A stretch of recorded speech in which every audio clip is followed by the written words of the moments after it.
Boa noite, pessoal. Estamos aqui com mais um Eu, Você e a Bíblia. Já estou por aqui, estou aguardando a sua chegada, ok? Então vamos inserir aqui qual é o trecho que nós vamos tratar hoje a respeito do Evangelho de Marcos. Nós começamos uma nova etapa no Eu, Você e a Bíblia. Estamos estudando o Evangelho de Marcos. Então hoje nós vamos ver Marcos capítulo 1, versos de 12 até o 34, se der.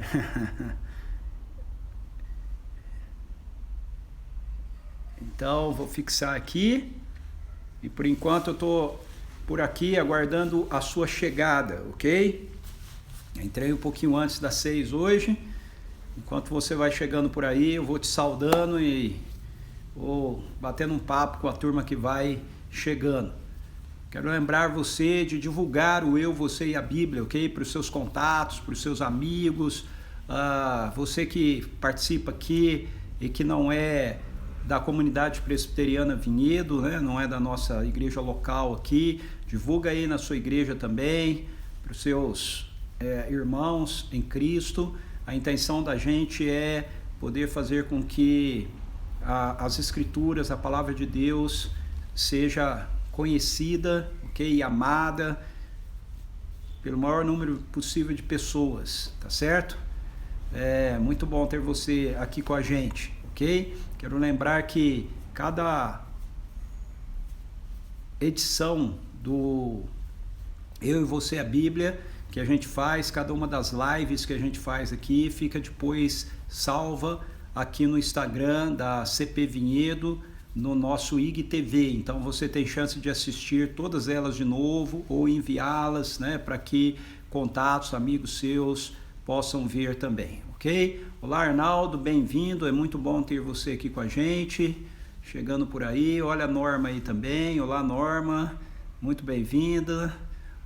Fala, Marcos, o Miraca tá aí com a gente, bem-vinda, bem-vindo, Marcos, bem-vinda, Maristela, Viviane, Brígida. Isso aí, vamos chegando, pessoal. Enquanto isso, a gente vai batendo um papinho aqui. Você que já entrou, não saia, fique aí. Já já a gente está começando. Por enquanto a gente vai aguardando algumas pessoas chegarem. Janaíne e João, bem-vindos. Muito bom ter vocês aqui com a gente também. Priscila, é isso aí? Priscila Jordão? Pri Jordão? Bem-vinda. Olá, Simone. Que legal que você está aqui. Sara Machado voltou. Muito bem, Sarinha. Isso aí, minha querida. Legal ter você aqui com a gente. Muito bom, muito especial mesmo ter cada um de vocês aqui conosco, ok? Vai aí, ó. Vai no seu direct aí agora, clica no aviãozinho. Eu vou fazer isso agora. Lembrei de uma pessoa aqui que é um amigo querido. Quero ver se eu tenho ele aqui. Se eu tiver, eu vou mandar para ele. Tenho, tá aqui, ó. Então eu vou marcar ele aqui e vou enviar um convite diretamente para o meu amigo Jonato, lá de Rio Claro. Vamos ver se ele tem condições de entrar aqui. Então, manda aí pro direct dos seus amigos, dos seus contatos, ok? Quem mais que tá por aqui com a gente? O Ian, olá Ian. Ian entrou aí também, boa noite, muito bom ter você aqui com a gente. Olá, Claudete, legal, muito bom ter você com a gente então, Claudete. Obrigado, Brígida, por avisar. E o Nelson vai estar por aí, eu estou assistindo com ela. Fala, Toninho, bem-vindo. Olá, Laís aqui com a gente também, muito bem-vinda. Legal ter você aqui conosco.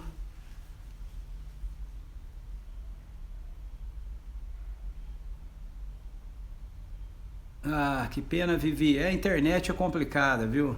Ontem a minha internet estava muito ruim também. Estava Não sei porque a minha live estava brilhando e escurecendo toda hora. A Suzy disse que travou algumas vezes também. Internet é complicado. Olá, Sônia Chiurco chegando aí com o Zé Chiurco, beijo para vocês. Olá, Claudinei, bem-vindo. Olá, Domingas, que bom que deu para você chegar hoje para participar com a gente. Muito legal ter cada um de vocês aqui. Você entrou, não sai não, fica por aí, fica na área, ok? Já a gente está começando. Às vezes a pessoa vê a live e entra para ver o que está acontecendo e aí não está acontecendo nada, a pessoa sai. Mas já vai acontecer, nós vamos estudar. Deixei marcado aí hoje o Marcos capítulo 1, versos 12 a 34, ok? Boa noite, Claudinei. Boa noite, beleza, cara? Olá, Andresa, olha a Andresa aí, mais um de João Pessoa, galera de João Pessoa com a gente aqui já. Imagino, Domingas, mas quando não der para acompanhar presencialmente, assiste depois a live, ok? Fica aí no IG TV aqui do nosso Instagram.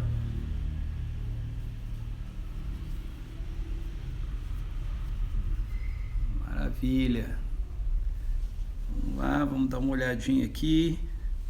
2 minutinhos ainda, tá bom? E a gente começa, já vai aí preparando a tua Bíblia, pega a sua Bíblia aí e vai lá no Evangelho de Marcos, no capítulo 1, pra gente conversar um pouco. Ontem nós falamos a respeito da introdução de Marcos, mostramos que o Evangelho não é sobre Roma, não é sobre César, né? A boa notícia não é sobre a política, não é sobre a economia, não é sobre nenhum poder desse presente século. A boa notícia é sobre Jesus Cristo, porque Ele é o único e verdadeiro Filho de Deus, e isso é comprovado por Marcos através das Escrituras, através da voz profética e através da voz do Pai, que fala com Jesus na hora do batismo: Tu és meu Filho amado, em quem eu tenho todo o meu prazer. E nós vemos que essa afirmação a Jesus é a mesma afirmação que eu e todos aqueles, você e todos aqueles que creem em Jesus devem se apegar, ok? Para a nossa vida. Quem mais chegou por aí? Oswaldo, olá. Ana Kelly também, muito bem-vinda, junto com as meninas, certamente. A galera do Estufa, bem-vindo. Bem-vindos aqui. Ô, João, hoje resolveu entrar no seu? Não está com a... Não vai acompanhar com a Janaíne? Muito bem, vamos orar. Pai, em nome de Jesus, eu quero te agradecer por cada um desses queridos irmãos, irmãs, amigos e amigas que estão aqui na live já comigo. Eu te agradeço por essa experiência tão bacana que a gente tem tido de abrir a tua palavra juntos e conversarmos com base nela, Senhor, e enquanto fazemos isso, recebemos revelação do teu Espírito para o nosso coração. Eu peço que o Senhor abençoe o tempo dessa live, que o Senhor estabilize a internet minha e das pessoas aqui, para a gente não ter dificuldades com ela, Pai, e depois, quantas forem as pessoas alcançadas por essa live, sejam abençoadas, ó Deus, pelo poder do teu Espírito, Senhor. Eu oro em nome de Jesus por um avanço de cura do Senhor sobre o nosso mundo, sobre a nossa nação, principalmente em relação a esse vírus, ó Deus, que tem acometido várias pessoas e tem deixado tantas pessoas assustadas, ó Deus. Algumas não chegam nem mesmo a estar enferma com o vírus, mas tem um outro tipo de enfermidade que acaba sendo de ansiedade emocional, situações da nossa economia. Senhor, em nome de Jesus, nós reconhecemos que somente de Ti vem a nossa provisão, somente de Ti vem o nosso socorro. Em nome de Jesus, que o poder de cura do Senhor manifeste-se na vida de cada um daqueles que estão enfermos, que estão precisando de um toque qualificado do Teu poder agora. Eu te peço isso na autoridade do nome de Jesus, que toda enfermidade se desfaça. Amém e amém. Ok, amém. Então, vamos lá, Marcos capítulo 1.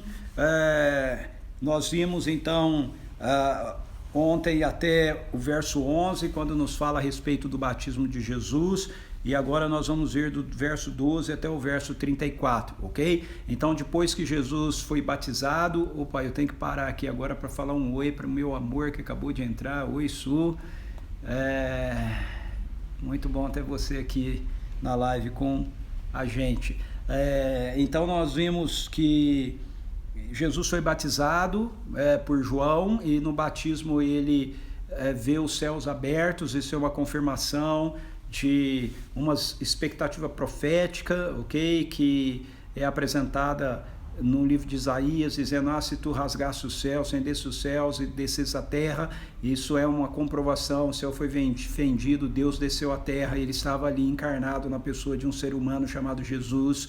E então o Espírito Santo desce em forma corpórea sobre ele. Ele é o Messias, ele é aquele que completa, que concretiza, né, a voz profética que se finaliza em João, dizendo que depois dele haveria alguém mais poderoso do que ele, porque batizaria com o Espírito Santo. Então Jesus recebe o Espírito Santo para ser o batizador com o Espírito Santo, e a voz do Pai que vem do céu afirmando: tu és meu filho amado, em ti eu tenho todo o meu prazer, que é também a citação de uma palavra profética lá do Salmo número 2, quando descreve para a gente essa realidade da chegada do reino de Deus através do Messias no nosso mundo. O texto então vai nos dizer que logo após o batismo, Jesus foi para o deserto, conduzido pelo Espírito Santo, onde ele vai ser então tentado por Satanás. Diz assim: logo em seguida o Espírito dirigiu para o deserto. Ali esteve ele por 40 dias, sendo tentado por Satanás. Viveu entre as feras selvagens, e os anjos o serviam. Como eu disse ontem, o Evangelho de Marcos ele tende a ser bem objetivo, né, em vários pontos que ele nos apresenta.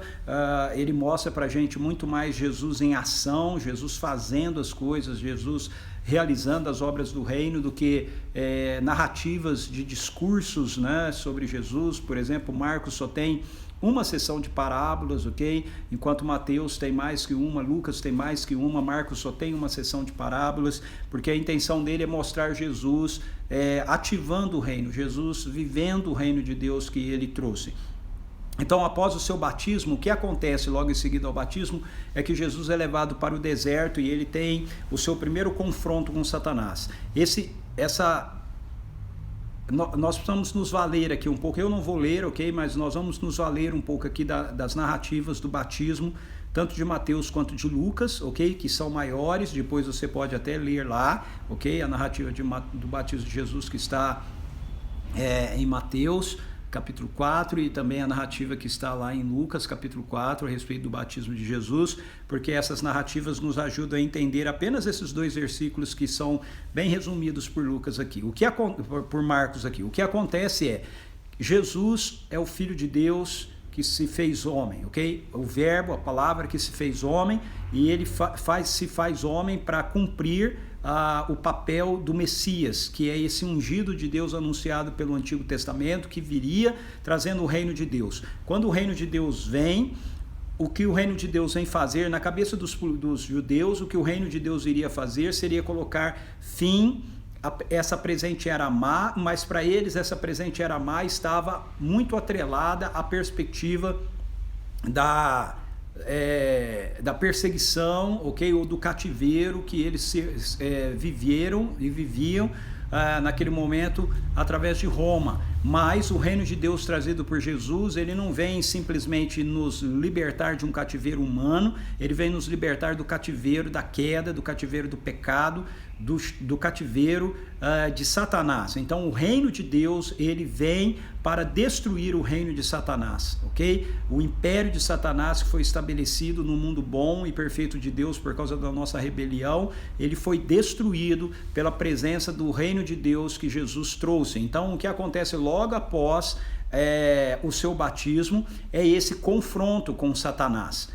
Na verdade, Jesus, ao longo de todo o ministério dele, vai estar avançando contra o reino de Satanás, destruindo a obra de Satanás, destruindo o mal, destruindo a maldade de Satanás e tudo aquilo que está relacionado ao reino maligno, ok? É isso que Jesus vai estar fazendo, e Jesus, ele entra nessa batalha, né? Os evangelhos mostram que ele entra nessa guerra contra Satanás, ali no deserto, ok? No deserto ele ganha de Satanás, e isso fica evidente para Satanás, então, que chegou alguém que vai colocar fim no reino, no império maligno, no império de destruição que ele estava realizando, operando na criação boa e perfeita de Deus desde a queda, ok? Então, nesse duelo, vamos colocar assim, de Jesus com Satanás no deserto,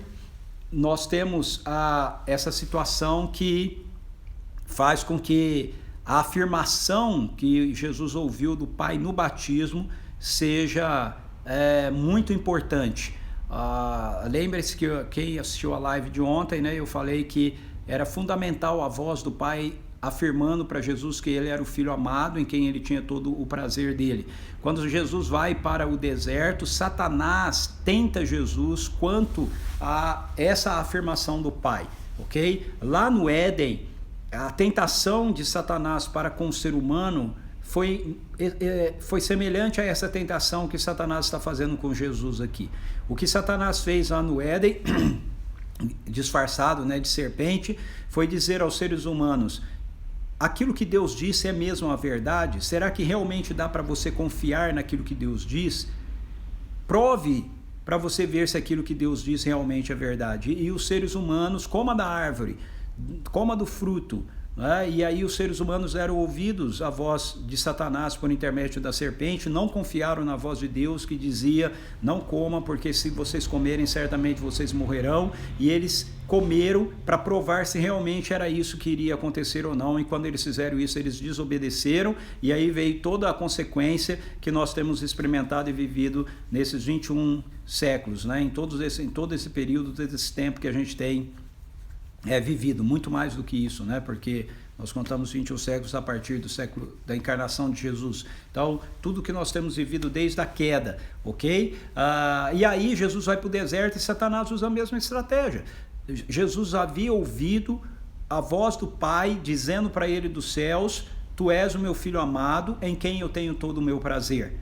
E aí Satanás no deserto diz para Jesus na tentação: se tu és filho de Deus, transforma essas pedras em pães. Se tu és filho de Deus, joga-te desse monte para baixo, do pináculo do templo, né? Lá da ponta do templo para baixo.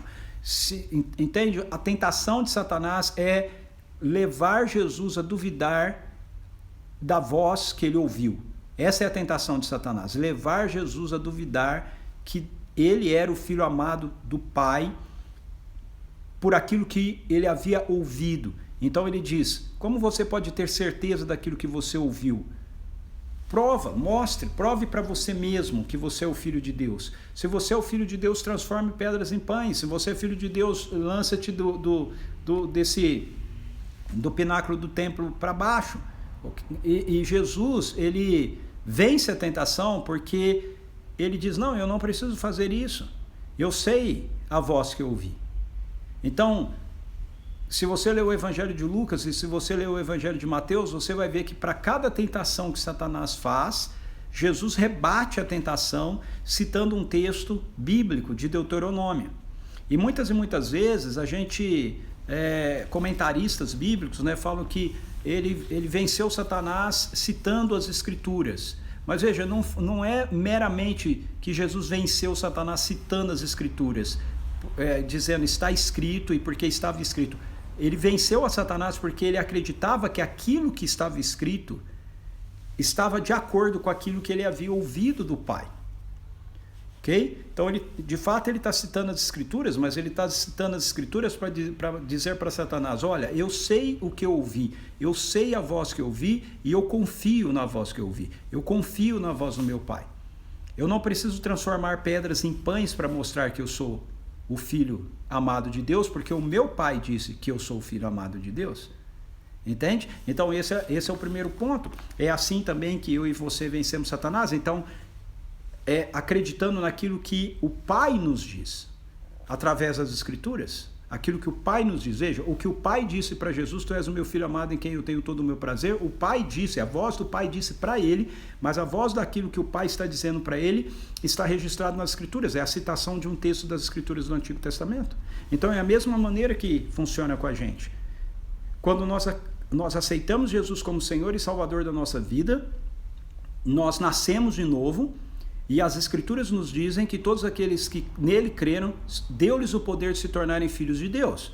Então, o Deus está falando para mim que eu sou filho dele. Ele está falando para você que você é filho dele. As Escrituras estão dizendo isso. Nós não afirmamos a nossa filiação a Deus por aquilo que a gente realiza, por aquilo que a gente faz. Satanás vai te tentar da mesma maneira. Se você é filho de Deus, então você não vai pecar mais, você não vai errar mais. Se você é filho de Deus, você vai ser uma pessoa que vai agir assim ou vai agir assado. Se você é filho de Deus, você não vai fazer isso. Se você é filho de Deus, você vai fazer aquilo. Então, se você é filho de Deus, faça isso. Se você é filho de Deus, leia toda a Bíblia para você provar para você mesmo que você é filho de Deus. Se você é filho de Deus, ore e cure uma pessoa. Se você é filho de Deus, entende? E todas as vezes que nós somos tentados com relação a essa perspectiva, nós precisamos falar para Satanás a mesma coisa que Jesus disse. A gente precisa dizer: eu não preciso fazer nada para provar que eu sou filho de Deus, porque está escrito. E aí a gente diz, Romanos capítulo 8 diz que o Espírito de Deus testifica ao nosso espírito que nós somos filhos de Deus. Então, ali, Jesus começou uma batalha contra Satanás, que ele termina na cruz, ok? Então, a guerra de Jesus com Satanás termina com Jesus sendo levado para a cruz, morrendo. Satanás acha que na morte de Jesus ele teve a vitória, mas aí ele percebe que, na verdade, na morte dele ele foi derrotado por causa da ressurreição de Jesus. Então, aqui começa o conflito do reino de Deus com o reino de Satanás. E aí, o texto diz que depois disso, Jesus volta do deserto, e depois que João foi preso, Jesus começa o ministério público dele. Ele começa a pregar a todos as boas novas de Deus. Então lembre-se, a palavra boas novas significa evangelho. Então, princípio do evangelho de Jesus Cristo, o Filho de Deus. Qual era o evangelho de Jesus Cristo? Qual era a boa nova de Jesus Cristo? Qual era a boa nova que Jesus tinha? A boa nova que Jesus tinha era as boas novas de Deus. Verso 14. E quais são as boas novas de Deus? Está explicado no verso 15. O que Jesus pregava era cumpriu-se o tempo. Ou seja, o tempo que os profetas avisavam que o reino chegaria. Ele se cumpriu. Cumpriu-se o tempo e está chegando. Na verdade, aqui essa tradução, infelizmente, da King James não é boa. O reino de Deus chegou. Não é que ele está chegando, o reino de Deus chegou. Cumpriu-se o tempo e o reino de Deus chegou. Arrependei-vos e crede no Evangelho. Qual é o Evangelho, então? É essa boa notícia de que o reino de Deus chegou. O reino de Deus chegou. A palavra aqui no original na verdade, o reino de Deus está próximo, no sentido não de proximidade temporal, mas de proximidade espacial, ok? No grego, há duas palavras diferentes para próximo. Você usa uma palavra para próximo no sentido de tempo, a próxima semana, ok? E você usa uma palavra diferente para próximo no sentido de espaço. Eu estou próximo do meu celular, eu estou próximo do meu carro. A palavra que Jesus usa aqui, quando ele diz o tempo chegou, o reino de Deus está próximo, na verdade no original a melhor tradução seria: o tempo chegou, o reino de Deus foi aproximado de vocês. Foi aproximado de vocês. Ele é um pretérito perfeito, ok? Ele foi aproximado de vocês. Ele começou algo que vai continuar acontecendo. Essa é a ideia no grego. Ok? Então Jesus trouxe o reino está próximo. Não próximo no sentido de tempo, próximo no sentido de espaço. A palavra para próximo no grego, que é usada aqui, pode ser traduzida literalmente como a distância de um braço. Em outras palavras, Jesus estava dizendo, olha, o reino de Deus, o tempo que os profetas avisaram que o reino de Deus chegaria, chegou. Ele está próximo de vocês. Estenda o teu braço e você tocará no reino de Deus. Por quê? Porque Jesus é o Senhor do reino. Porque Jesus tem um reino nele, Jesus está trazendo o reino, Jesus está manifestando o reino através da presença dele e através da vida dele. E qual é a resposta que a gente deve dar ao reino? Ele diz, arrependam-se e creiam. Então, a resposta que eu dou ao evangelho do reino, a boa notícia do reino que Jesus está trazendo para a gente é arrependimento e fé. O que é arrependimento? Arrependimento é mudança de mentalidade. Eu pensava a minha vida de uma maneira, eu agia com a minha vida de uma maneira, eu tinha uma postura com a minha vida e agora eu mudo, eu viro. A palavra arrependimento significa uma virada de 180 graus na sua mente, uma mudança na sua mente. Então veja, Jesus está aqui falando primeiramente, essa palavra serve para todos nós hoje, mas no contexto histórico, primeiramente Jesus está falando com os judeus. Os judeus eram o povo do reino. Então Jesus estava dizendo para eles, ei, vocês são o povo do reino, mas vocês não estão sendo o povo do reino do jeito que o meu pai quer que vocês sejam o povo do reino. Então arrependam-se de como vocês estão vivendo no reino.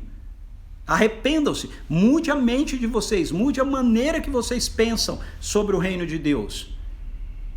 E essa é a mesma aplicação para nós hoje, ok? Arrependimento tem a ver com essa perspectiva da gente mudar a nossa mentalidade. Então eu tinha uma mentalidade voltada para a queda, uma mentalidade voltada para a independência de Deus, uma mentalidade voltada para a rebelião, uma mentalidade voltada para o caos, uma mentalidade voltada para o mal, mas quando eu ouço o evangelho do reino, eu preciso me arrepender, eu preciso falar, eu não vou mais viver assim, eu não vou mais pensar a minha vida assim, eu vou pensar a minha vida agora de conformidade com aquilo que o reino de Deus tem a me dizer. E aí vem a segunda palavra, e creiam no evangelho.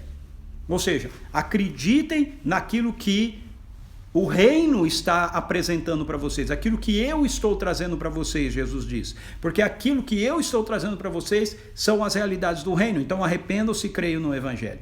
Agora, na prática, o que significa fazer isso? O que significa arrepender e crer no evangelho?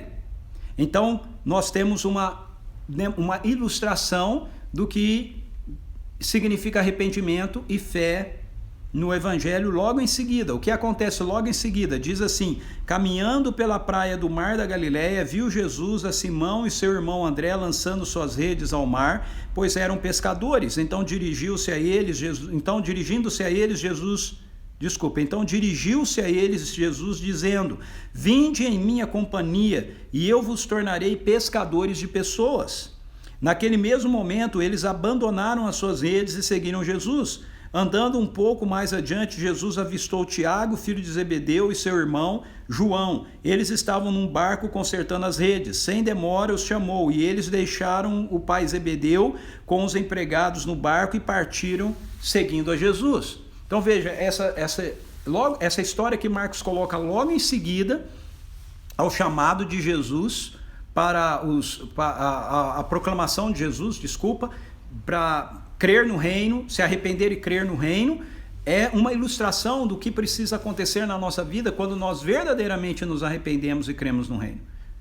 Arrependimento e fé verdadeiro, na perspectiva do evangelho do reino, na perspectiva bíblica, não é só um assentimento intelectual de um conjunto de doutrinas, é uma mudança de postura, ok? Primeiro, é uma mudança de postura em relação a nós abandonarmos o nosso antigo projeto de vida para a gente seguir Jesus agora em um novo projeto de vida. Jesus diz para eles assim, eles são pescadores e Jesus diz para eles, deixem o que vocês estão fazendo e sigam-me porque eu vou ensinar vocês a serem pescadores de pessoas. Então veja, Jesus tem um novo projeto de vida para a vida de Pedro, para a vida de André, para a vida de Tiago, para a vida de João.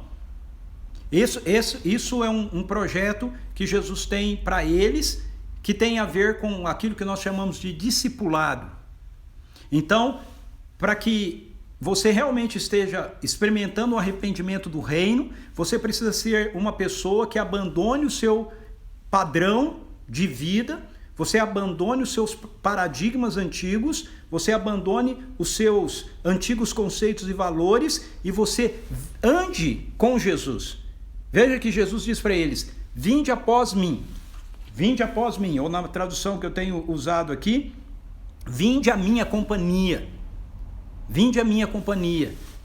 Então, você se torna alguém que agora vai andar com Jesus.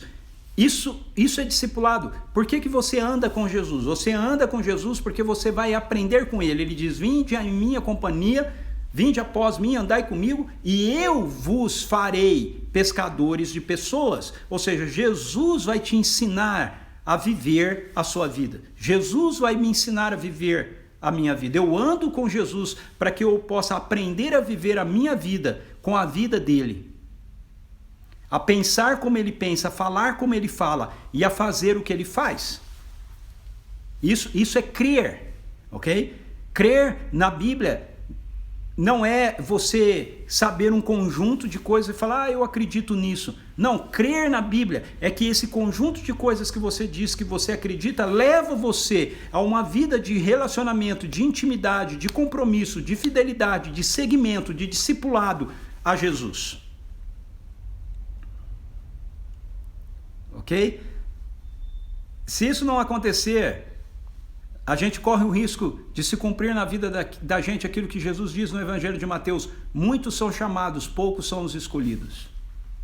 Por quê? Porque você não é um escolhido porque você foi chamado, você é um escolhido porque você anda com ele. Então, arrependimento e fé tem a ver com essa mudança na agenda da nossa vida. Pedro, Tiago, João, André, eles não vão mais ser pescadores de peixes, eles vão aprender com Jesus a serem pescadores de gente. E às vezes a gente confunde um pouco essa questão, a aplicação disso para a nossa vida hoje, porque dentro do contexto dos evangelhos, isso era, na cultura deles, isso era vivido por eles de uma forma concreta. Eles realmente largaram lá os redes e tudo mais e andaram atrás de Jesus, foram atrás de Jesus. Mas você precisa se lembrar que hoje Jesus ele não está fisicamente aqui, ele está espiritualmente aqui através da presença do Espírito Santo de Deus. Então o convite continua sendo o mesmo, mas você não precisa necessariamente sair da onde você está para andar com ele, ok? Você precisa andar com ele em você, aonde você está. Faz sentido? Então, você continua no seu trabalho, mas você entende que você não está mais no seu trabalho simplesmente pelos mesmos motivos que você estava no seu trabalho anteriormente. Você está no seu trabalho porque agora você está aprendendo com Jesus ali no seu trabalho a ser um pescador de pessoas. Esse é o projeto de Jesus para a vida de cada um daqueles que vêm para o reino. Serem pessoas que estendam a realidade do reino de Deus a outros que convivem com eles. Então você precisa mudar a sua agenda, os seus valores, os seus princípios de vida. Você precisa deixar que aquilo que constituía a sua configuração, ok? Os seus paradigmas e tudo mais sejam quebrados por aquilo que Jesus vai passar a te ensinar. Você vai andar com ele e ele vai te dar um novo objetivo. Ele vai me dar um novo objetivo. O objetivo é nós sermos pescadores de pessoas. Nós sermos pessoas que aprendamos com Jesus como é que ele alcança com a misericórdia, a graça, o amor de Deus através de nós outras pessoas.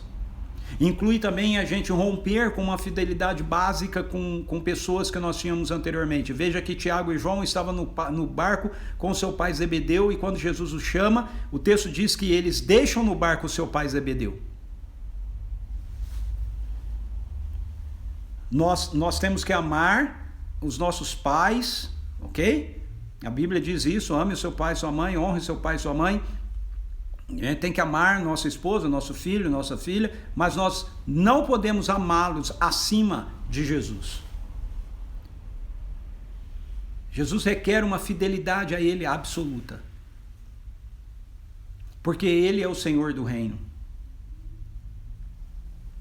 Então Pedro, Tiago e João são um exemplo para a gente colocado ali por Marcos, sobre o que significa esse negócio da gente se arrepender e crer. eu mudo a minha vida na direção da vida de Jesus e eu creio que Jesus vai me ensinar a viver a minha vida de uma nova maneira.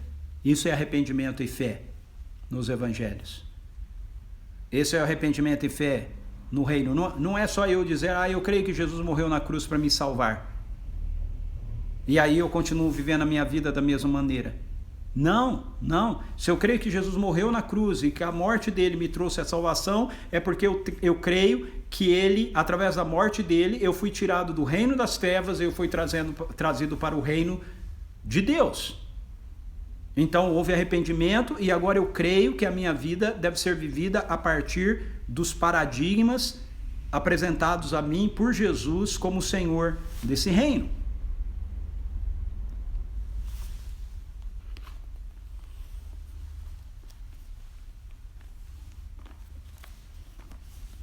E aí então eles começam a andar com Jesus e o ministério público de Jesus começa. E Marcos mostra pra gente que o ministério de Jesus, como eu falei, tem a ver com ir devastando, destruindo, arruinando, acabando com as obras de Satanás. A derrota de Satanás no deserto, que é o Senhor Supremo dos demônios, é agora, e do caos e do mal, é agora manifestado em múltiplas derrotas que vão sendo impostas por Jesus a toda a realidade marcada pelo caos, pelo pecado, pela queda, promovida pela nossa rebelião, mas agenciada por Satanás, que tenta escravizar esse mundo bom e perfeito de Deus. O reino de Deus vem para se chocar e destruir as obras de Satanás. E aí Marcos mostra isso para a gente com, primeiramente, Jesus mostra essa vitória do reino de Deus trazida por Jesus, primeiramente com a destruição dos demônios. Olha, versos 21 a 28 diz assim: dirigiu-se para Cafarnaum e assim que chegou o sábado, tendo entrado na sinagoga, Jesus passou a ensinar. E todos ficavam maravilhados com o seu ensino, pois lhes ministrava como alguém que possui autoridade, não como um mestre da lei. Mas naquele exato momento, levantou-se na sinagoga um homem possuído. O que queres de nós, Jesus Nazareno? Vieste para a nossa destruição? Olha só, os demônios sabiam que Jesus tinha vindo para a destruição deles. Os demônios sabiam que com a chegada do Messias, significava que o reino de Satanás, o império de Satanás, estava ameaçado e estava com seus dias contados. Eles dizem: conheço a ti, sei quem tu és, o Santo de Deus. Mas Jesus o repreendeu severamente: fica quieto e sai dele. Então um espírito imundo, sacudindo aquele homem violentamente, gritando com poderosa voz, saiu dele. Todos ficaram atônitos e assustados, perguntavam uns aos outros: o que é isto? Novo ensinamento? E vejam quanta autoridade! Aos espíritos imundos ele dá ordens e eles prontamente lhe obedecem. Assim, rapidamente, as notícias sobre a sua pessoa se espalharam em várias direções e por toda a região da Galileia. Veja que interessante, Jesus derrotou Satanás no deserto. Satanás estava consciente agora que o reino dele estava sob ameaça. Jesus começou então a proclamar o evangelho do reino, dizendo: a boa notícia é essa, o reino de Deus está aqui, você pode entrar nele, você pode tocar nele, estende a tua mão e você vai tocar nas realidades do reino. Por quê? Porque Jesus carrega as realidades do reino com ele ali. E aí ele diz: arrependam-se, portanto, ou seja, muda a maneira que vocês estão vivendo, muda a maneira que vocês estão pensando e creiam naquilo que eu estou oferecendo para vocês.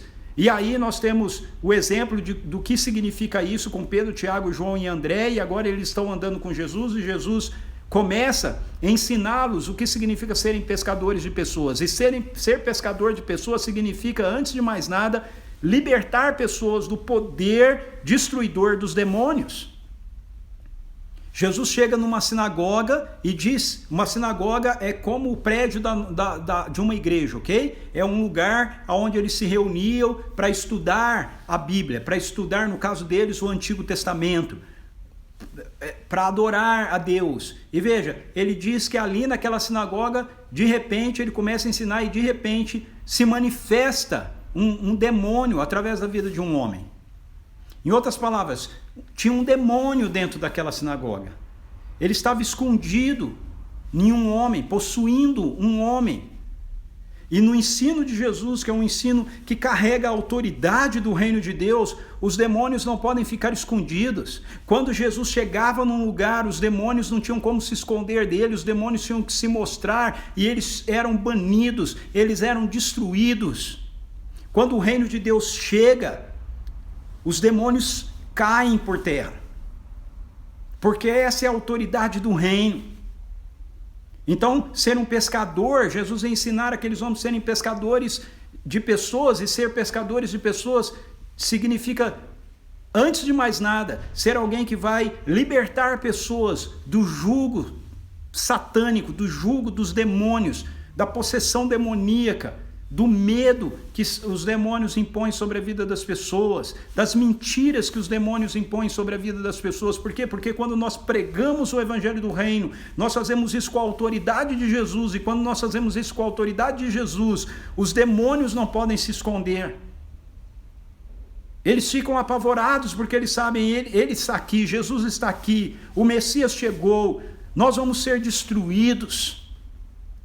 Mas aí o texto continua mostrando o avanço do reino trazido por Jesus, nos ensinando o que significa sermos pescadores de pessoas. E aí nós vamos ver que sermos pescadores de pessoas, além de sermos pessoas que vão estar destruindo o reino, o domínio dos demônios, que serve ao reino de Satanás, também implica em libertarmos as pessoas das suas aflições físicas, das suas enfermidades físicas, levarmos a cura para a vida das pessoas.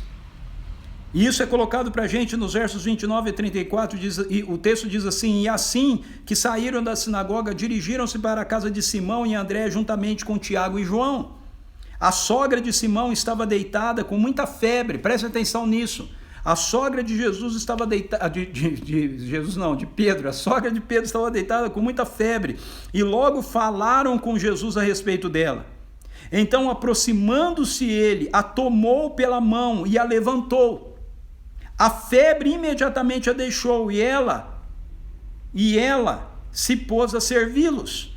Ao final da tarde, aí o que acontece? Ao final da tarde, logo após o pôr do sol, o povo levou até Jesus todos os que estavam passando mal e os endemoniados, ou os dominados por demônios. E assim a cidade inteira se aglomerou à porta da casa. A cidade inteira de Cafarnaum se aglomerou na porta da casa de Pedro. Jesus curou a muitos de várias enfermidades, bem como expulsou diversos demônios. Entretanto, não permitia que os demônios falassem, pois eles sabiam quem era Jesus. Então veja, Jesus, ele avança com o reino de Deus, destruindo a obra dos demônios, libertando pessoas que estão cativas pelo poder de demônios. Mas ele também avança destruindo o efeito da queda na vida das pessoas, promovendo enfermidades. Ser um pescador de pessoas é sermos pessoas que levam a libertação de Jesus para os cativos e levam a cura de Jesus para as pessoas. O texto nos diz que Jesus chega na casa de Pedro e a sogra de Pedro está enferma. E aí o que ele faz? Falam para ele que ela está enferma. O que ele faz? Ele não diz para eles, precisa levar ela no médico, precisa dar um remédio para ele. Não, ele vai lá e ele pega a mulher pela mão. O texto de Lucas diz que ele repreende a febre. O texto de Marcos diz que ele pega a mulher pela mão, a sogra do Pedro pela mão, e a levanta. E quando ele a levanta, a febre a deixa. Veja, por favor, me entenda. Quem me conhece aqui sabe disso. Eu não sou contra remédios, eu não sou contra os médicos, eu não sou contra a medicina, eu não sou contra as pessoas buscarem ajudas nos médicos e tudo mais. Eu creio que isso é provisão de Deus, é graça de Deus, graça comum de Deus, através da qual Deus nos assessora. Mas eu sou absolutamente contra essa perspectiva que tomou conta da vida da igreja, da vida de seguidores de Jesus no Ocidente, que nos leva a racionalizar aquilo que as Escrituras nos dizem, como se as coisas que Jesus fez lá não acontecessem hoje. Se você é um seguidor de Jesus, ele está ensinando você a ser um pescador de pessoas, e ser um pescador de pessoas inclui que quando você sabe que alguém está doente, você vai lá e na autoridade do nome de Jesus, você ora por aquela pessoa para que ela seja curada. Se Deus vai curá-la depois, ela tomando uma aspirina, ela fazendo uma cirurgia, ela fazendo um tratamento, esse é um problema de Deus. O seu problema é você ir lá, pegar a pessoa pela mão e dizer para ela, em nome de Jesus, levanta, na autoridade de Jesus, febre, vai embora. Jesus lida com a enfermidade como uma inimiga do reino. Jesus nunca disse para nenhuma pessoa enferma que essa pessoa deveria ser leniente, esqueci aqui a palavra, ok? Ele nunca disse para ninguém, olha, você precisa ter paciência com a sua enfermidade. Não! Leia os evangelhos. Jesus, todas as pessoas enfermas que foram até Jesus, Jesus curou. Todas. Então, quando eu me deparo com uma pessoa doente, enferma, eu oro por ela, para ela ser curada. É isso que eu faço.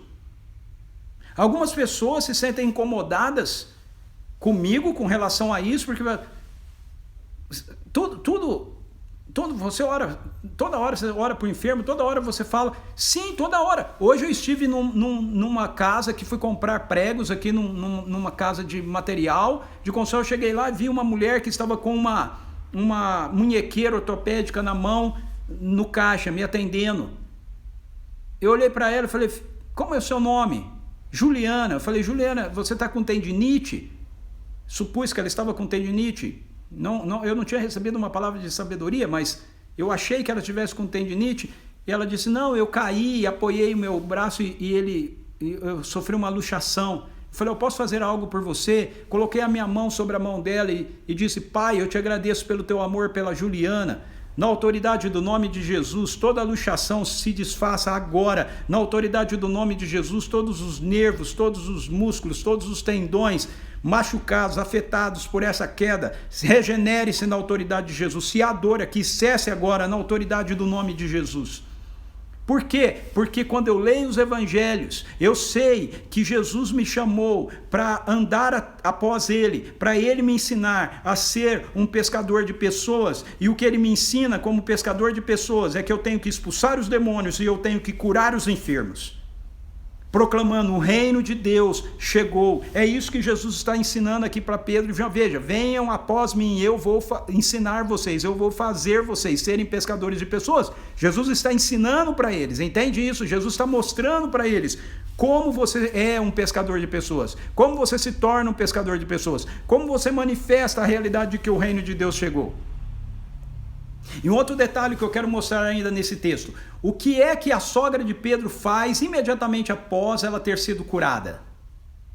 O texto diz que ela passa a servi-los.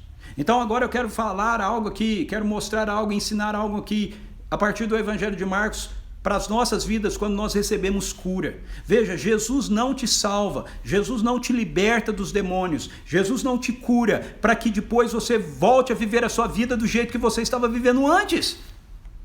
Jesus não faz isso por nós para que depois a gente vá cuidar da nossa vida, vai cuidar dos nossos próprios interesses. Quando nós experimentamos o poder de Jesus na vida da gente, experimentamos o poder do reino na vida da gente, nós levantamos da enfermidade para servir a Ele, servir aqueles que o amam e aqueles que o servem. É isso que a sogra de Pedro faz. Ela foi curada e ela não disse para Jesus, puxa, muito obrigado, eu estava precisando mesmo lavar roupa. Ah, puxa, muito obrigado, eu estava precisando mesmo fazer comida e estava aqui com febre na cama. Puxa, muito obrigado, agora eu posso voltar a trabalhar. Não! Quando ela é curada, ela levanta e ela vai servir a Jesus e ela vai servir aqueles que estavam com Jesus.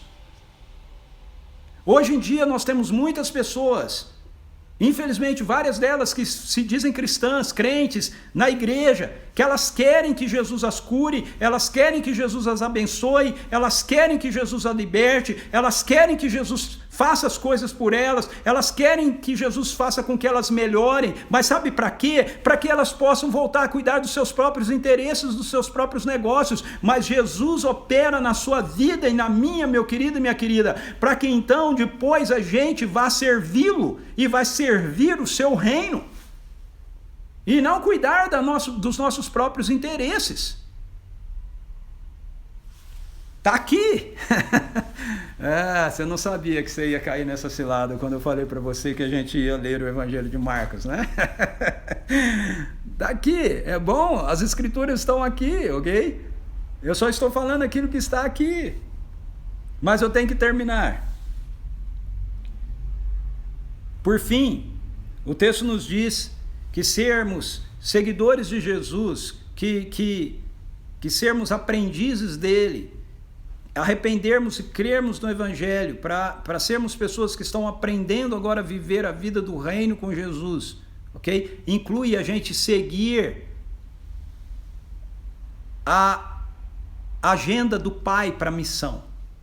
Veja, o texto nos diz que depois que a sogra de Pedro foi curada, a multidão trouxe tudo quanto é enfermos e endemoniados, porque eles já sabiam também da situação lá da sinagoga, para Jesus. A cidade se colocou quase que a cidade toda na porta da casa de Pedro, e o texto nos diz que Jesus curou muitos. Veja, o texto não diz que Jesus curou todos, o texto diz que Jesus curou muitos e ele libertou muitas pessoas, ou seja, ainda faltavam muitas pessoas para serem curadas ali, muitas pessoas para serem libertas, muitas pessoas para serem atendidas. Mas olha o que o texto nos diz nos versos 35 até o 39. Eu falei que eu ia até o 34, mas eu vou até o 39, ok? Diz assim: de madrugada, em meio à escuridão, Jesus levantou-se, saiu da casa, retirou-se para um lugar deserto, onde ficou orando, e Simão e seus amigos saíram para procurá-lo. Então, quando o acharam, informaram: todos estão te procurando. Quem são esses todos? Aqueles que ainda não tinham sido curados, aqueles que ainda não tinham tido os seus doentes que levaram atendidos, ok? Aqueles que ainda precisavam ser atendidos e que não tinham sido atendidos, porque ele não tinha curado todos, ele tinha curado muitos. Então esses ainda estavam procurando por Jesus. E aí o texto nos diz que Jesus responde o seguinte: Jesus os instruiu: vamos seguir para outros lugares, as aldeias vizinhas, a fim de que eu pregue ali também, pois foi para isso que vim. E aconteceu que ele percorreu toda a Galiléia, pregando nas sinagogas e expelindo os demônios. Olha que interessante. Ainda haviam pessoas ali na cidade de Cafarnaum naquele momento para serem atendidas por Jesus, porque Jesus não conseguiu atender todas as pessoas que foram levadas. Aí ele diz que a cidade foi para a porta de Pedro. Então imagina, ele não tinha conseguido atender todos que tinham ido no dia anterior, no fim da tarde anterior. Ele curou muitos, libertou muitos, mas ainda haviam outras pessoas que precisavam ser curadas e ser libertas. No entanto, o texto nos diz que de madrugada ele saiu para orar. Por quê? Porque Jesus viveu a vida toda dele e desenvolveu o ministério todo dele alinhado com o coração do Pai. Jesus diz no Evangelho de João: o filho só faz aquilo que ele vê o pai fazer, aquilo que o pai faz, o filho semelhantemente o faz. Então Jesus foi orar, Jesus foi ter intimidade com o Pai, e nessa intimidade com o Pai, o Pai disse para Jesus: olha, você precisa ir levar o reino para outras cidades da região aqui também. Então quando Pedro encontra com Jesus, com os outros, diz para ele: Senhor, todos estão te buscando, ainda tem gente para ser atendida. Jesus não vai lá atender aquelas pessoas que ainda não tinham sido atendidas. Jesus diz: vamos para outros lugares, outras cidades aqui da região, para que eu pregue o reino de Deus ali também, porque foi para isso que eu vim. Eu vim para proclamar o reino. Aqui eu já proclamei o reino, já mostrei o reino. Nós vamos proclamar o reino e mostrar o reino para as cidades ao redor aqui. E aí o texto diz que Jesus vai e ele faz a mesma coisa. Ele prega o evangelho do reino e o texto diz que ele expulsa demônios. E vai incluir aqui também a perspectiva dele curar pessoas. Nós vamos ver nos próximos textos. Mas o que eu quero mostrar para você aqui é que Jesus, ele não, veja, talvez você fique meio assustado com isso, ok? Mas Jesus, ele não se deixa dirigir pela necessidade das pessoas. Jesus responde à necessidade das pessoas, mas ele não se deixa dirigir pelas necessidades das pessoas. Jesus se deixa dirigir pela missão do reino. pela missão que o Pai lhe deu de manifestar e proclamar o reino de Deus. Então, quando ele passa por um lugar e ele proclama o reino naquele lugar e ele faz algumas coisas ali, ele cura algumas pessoas dali, ele não fica detido ali enquanto tem um monte de necessidade, ele precisa levar o reino e a realidade do reino para outros lugares. E essa é a mesma perspectiva que precisa dirigir a minha vida e a sua vida. Nós precisamos responder à necessidade das pessoas, mas nós não podemos ser dirigidos pelas necessidades das pessoas, nós somos dirigidos pela missão do reino.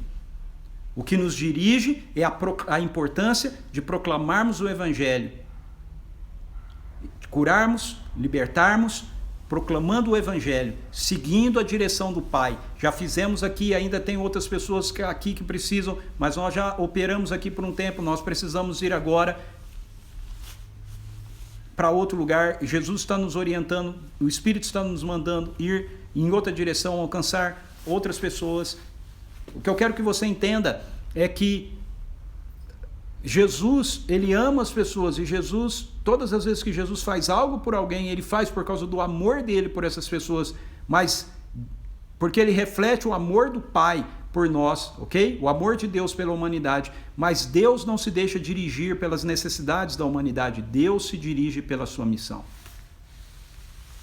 Então é isso que nós temos para hoje. Ok? Deus abençoe você. Deixa eu ver se eu tenho tempo aqui de dar uma olhadinha. Ainda tenho uns 5 minutinhos. Deixa eu dar uma olhada aqui se entraram outras pessoas depois que eu havia começado a falar. Eu espero que o Espírito Santo de Deus tenha colocado fogo no seu coração, tenha abençoado você com a reflexão do Evangelho de Marcos de hoje. Ok? A Suzy, acho que foi a última que eu falei hoje, né? Olá, Cristina, tudo bom? Que bom que você chegou. Ana Cruz também está aqui com a gente. Ana Rios conseguiu chegar. Sônia Casais, olá para vocês. Não basta aprender as escrituras, mas crer nela. É isso aí, Brígida. Olá, Valéria. Que bom que você chegou. Nixon, bem-vindo também, meu querido. Antônia, bem-vinda. Muito bom ter você aqui com a gente. Olá, Débora. Que bom que você conseguiu chegar também. Ok, eu acho que eu consegui dar um oi aí para todo mundo, né? Se porventura você escapou, você entrou e eu não te vi, eu não consegui te dar um oi, chamar você pelo seu nome, não se sinta excluído, ok? Sinta-se abraçado por mim, em nome de Jesus.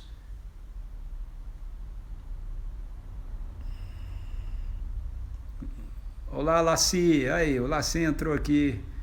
Tudo jóia, cara? Presidente do nosso presbitério aqui, rapaz. Muito bom. Fala, Brunão. Meu aluno Bruno tá aí também na área. Beleza, gente? É isso. Deus abençoe. Se você entrou e eu já estava expondo, ok? Lembre-se que aqui no IGTV do Instagram da CP Vinhedo, você tem toda a live, tá bom? E aí você pode ter aí toda a exposição dessa parte do capítulo 1 do Evangelho de Marcos. Amanhã, olha só, eu falo que a semana está passando muito rápido, amanhã já é sexta-feira, e amanhã a nossa live é de perguntas e respostas, beleza? Então toma nota aí na sua dúvida, 18 horas amanhã eu te vejo, cronômetrozinho começou a contar aqui já para encerrar, então eu vou parando por aqui, bom descanso, beijo no teu coração, fui!